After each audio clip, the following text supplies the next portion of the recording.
बहादुर साहब 4000 CC luxury गाड़ी में बैठकर आते हैं। उनकी गाड़ी पर मकरूज मुल्क का सब्ज झंडा लहरा रहा होता है।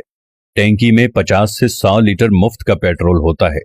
वो कुर्सी पर विराजमान होकर अपने ऑफिस में बैठकर सारे कैमरे आगे लगाकर 275 रुपए फी लीटर की बदखबरी ये कहकर सुनाता है कि मजीद इजाफे के लिए तैयार रहें क्योंकि मुल्क को बचाना है। ये कहकर लशपश गाड़ी में हाथ हिलाता हुआ निकल जाता है क्योंकि इस ऐलान से उसे खुद रत्ती बराबर फर्क नहीं पड़ता। कौम के दर्द में मरने वालों के बयानात का निचोड़ ये है कि मुल्क बचाना है तो फिर महंगाई बर्दाश्त करना होगी। जी बेहतर, मुल्क ही तो बचाना है। क्या आप इसमें हिस्सा डालेंगे?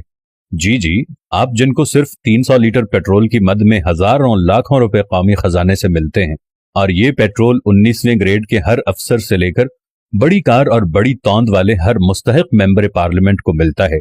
इसी 90 अरब माहाना सिर्फ मुराद पर खा जाने वाले मगरमच्छ सिर्फ 1 साल के लिए क्या मुल्क बचाने में हिस्सा डाल सकते हैं?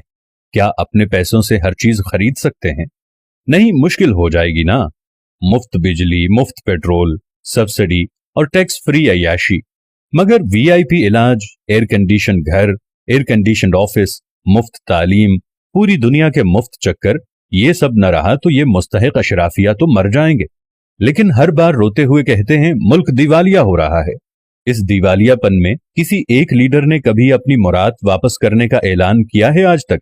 किसी एक बंदे ने 90 अरब रुपए की माहाना अय्याशी बंद करने का नाम लिया क्या? आप कोई सियासी हो, कोई जर्नैल हो, कोई जज हो, कोई आम अफसर हो, कभी किसी एक ने अपनी और नस्ली शहजादों की शाहाना मुराद का नोटिस लिया? नहीं ना। तो मुनाफिकों, फिर रोना किस बात का है? मुल्क के वसीतर मफाद में हमने ही सिसकना, रोना और तड़पना है, तो आपका इस वतन और तकलीफ से क्या ताल्लुक? हम मुल्क बचाने के लिए फाका करने को तैयार हैं। हमसे मुराद अवाम है, लेकिन इस बार अवाम चाहते हैं कि ये अशराफिया भी हिस्सा डाले। ये मुल्क सिर्फ हमारा नहीं है, ये मुल्क सिर्फ गरीब अवाम का नहीं, ये मुल्क सिर्फ सियासतदानों का नहीं, ये मुल्क सिर्फ जजों जर्नैलों का नहीं, ये मुल्क सिर्फ ब्यूरोक्रेट्स का नहीं। अगर ये मुल्क किसी एक का नहीं तो हिस्सा डालने के लिए हर वक्त सिर्फ गरीब ही को क्यों आजमाया जाता है? अगर कोलंबो जैसे हालात पैदा हो गए हैं ना, और एक एक अय्याश को गिरेबान से पकड़कर कौम चौक में ले आए, तो कौम को इल्जाम मत देना। भूख, मुफलिसी, खाली जेब और खाली पेट इतनी बुरी चीज है कि ऐवान हिला देती है। अवाम आपसे कहते हैं कि गरीब के पास खाने के लिए खत्म हो रहा है।